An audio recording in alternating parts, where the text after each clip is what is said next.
Johnson now addressing the media. We are going to shift gears, pot up the sound, and listen in. These are not normal times. They're not. The world is destabilized, and it's a tinderbox. It's a dangerous time.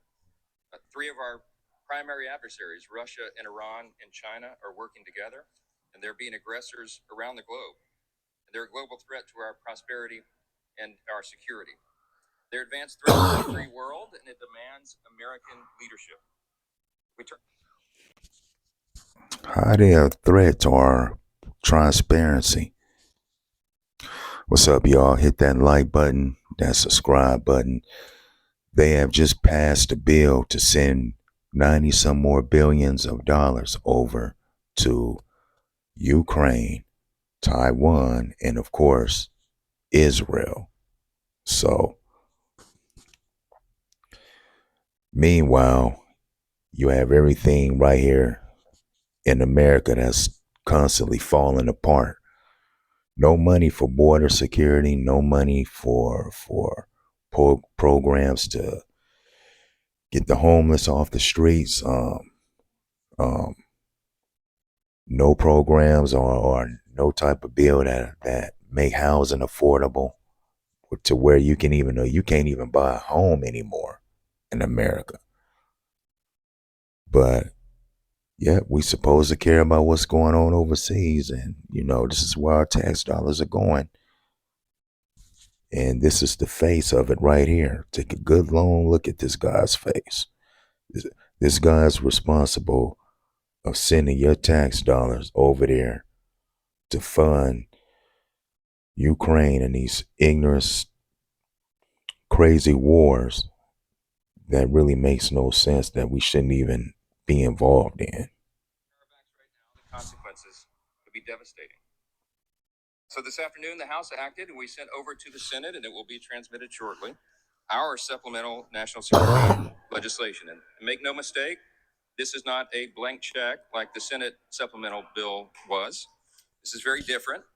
Instead of taking the path of least resistance and bringing up the Senate supplemental on the House floor, or just allowing a discharge petition to pursue, which would have had the same outcome, we gave our members a voice. We gave them a chance. We gave them a better process and ultimately a much better policy.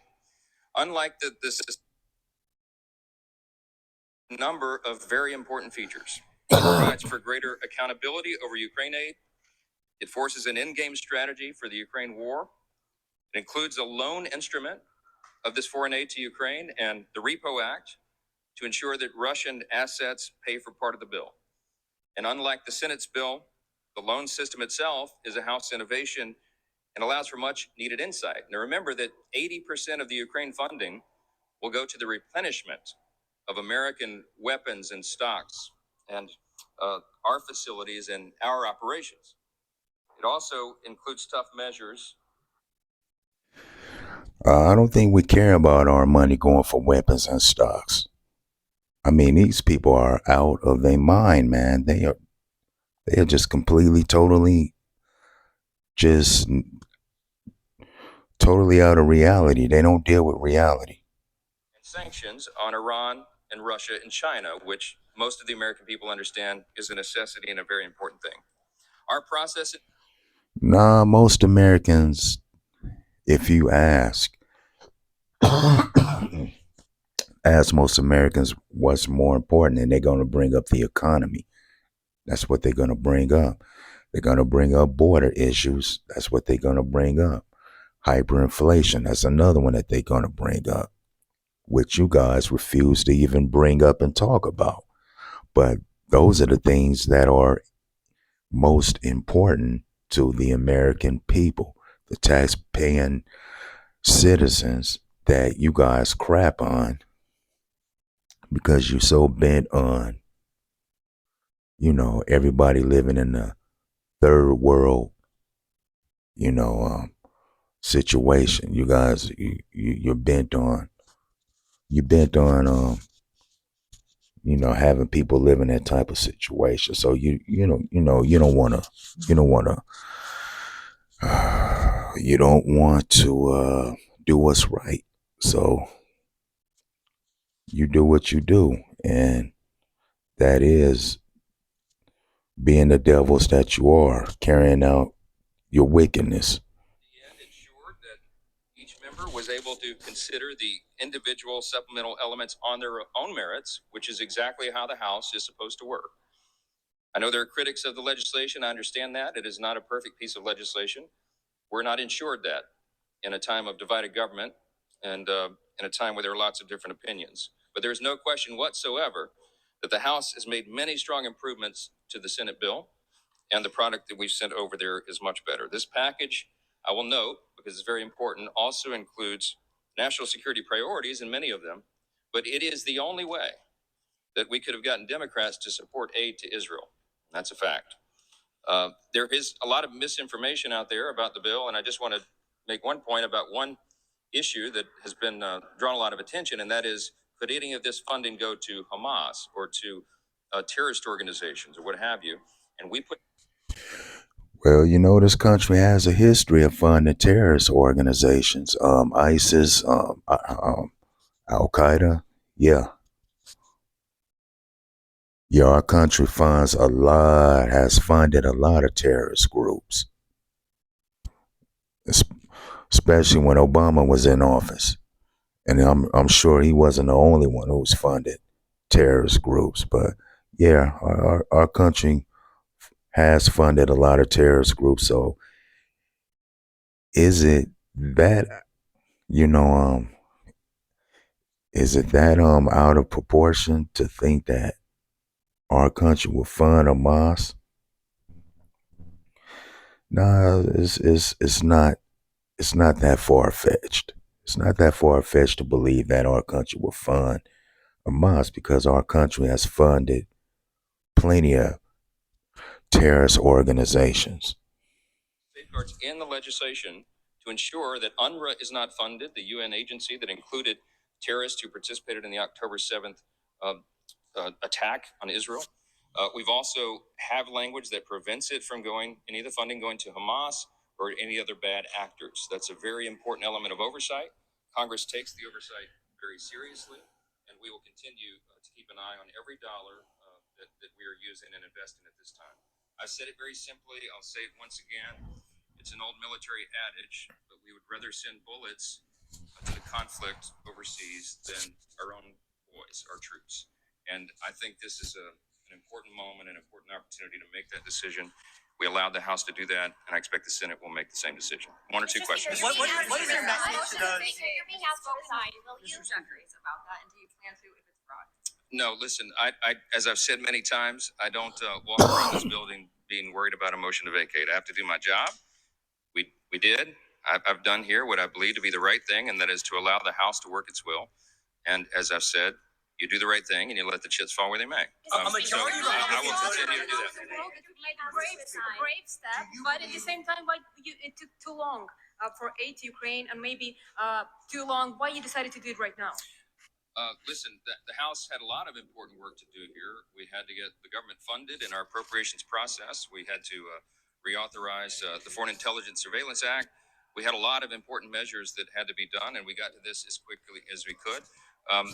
This is an important matter. I think it's timely. I think you've heard from leaders around the world, including in Ukraine, that this is being done on a timely basis, and the House had to have the time to deliberate and do this in the right manner. I think we did our work here, and I think history will judge it well. Mr. Speaker, you're being asked.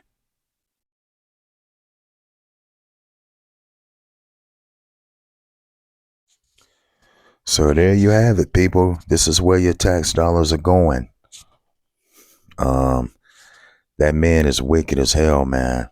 He is the face of your tax dollars going overseas to fund these other countries, and you know, this BS war in Ukraine. By the way, Russia's kicking they behind in the war, so I don't even know why we even involved. Ukraine is getting they behind handed to them.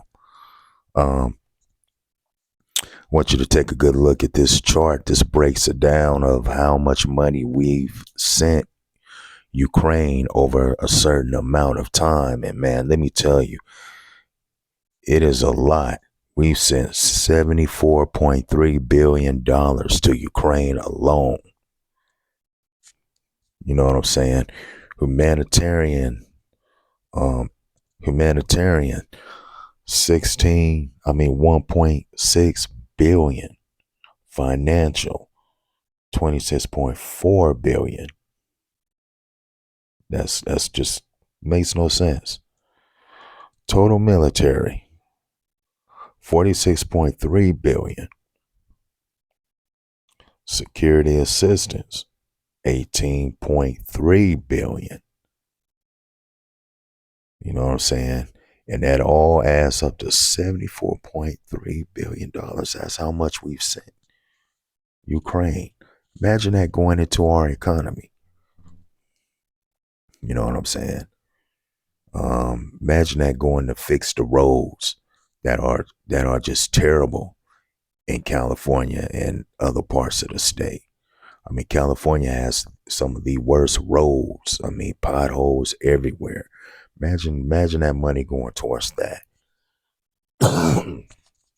You know, programs to help the homeless and mentally ill and, you know, things like that. You know, transitional housing to permanent housing. You know, maybe they can, you know, go through a program where they can learn a trade so they can become productive, you know, members of society. You know, wouldn't it be nice if that money went towards something like that?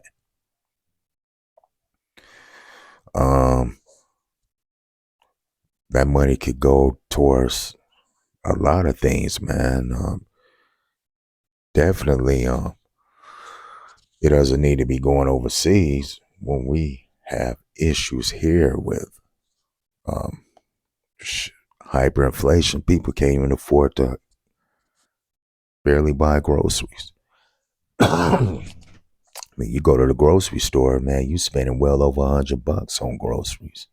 Well over 100, with not even a whole lot of items. It's a lot of things, man. High gas prices.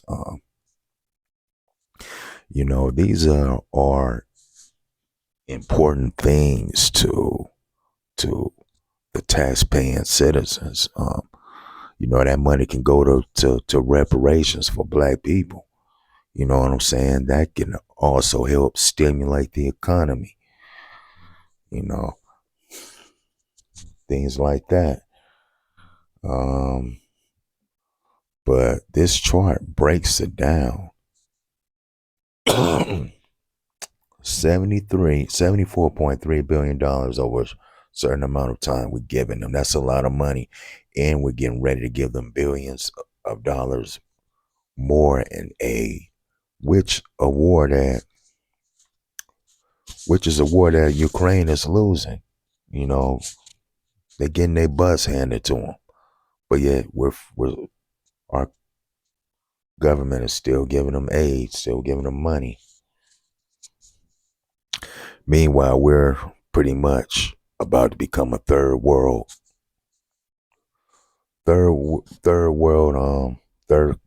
society. We're about to become a third world country.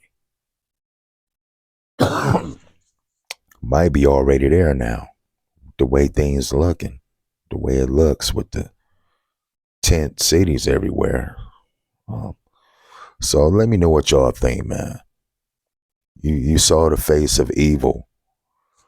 Hopefully that man loses his seat, but you want to know where your tax dollars are going. You wonder who's sending them, who's behind your tax dollars going overseas to fund these stupid wars and to fund other countries. Well, you just seen that face right there, the House Speaker. So the man is pure evil. I mean, they all evil, but you know, let me know what y'all think, man. Hit me up in the comment section. I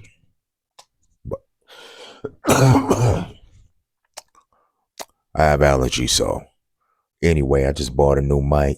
I had to step my vocal games up. But I'm out, y'all. Let me know what you think about this. This is crazy. This is insane. All this money could be going to stimulate our economy. So let me know your thoughts. Peace.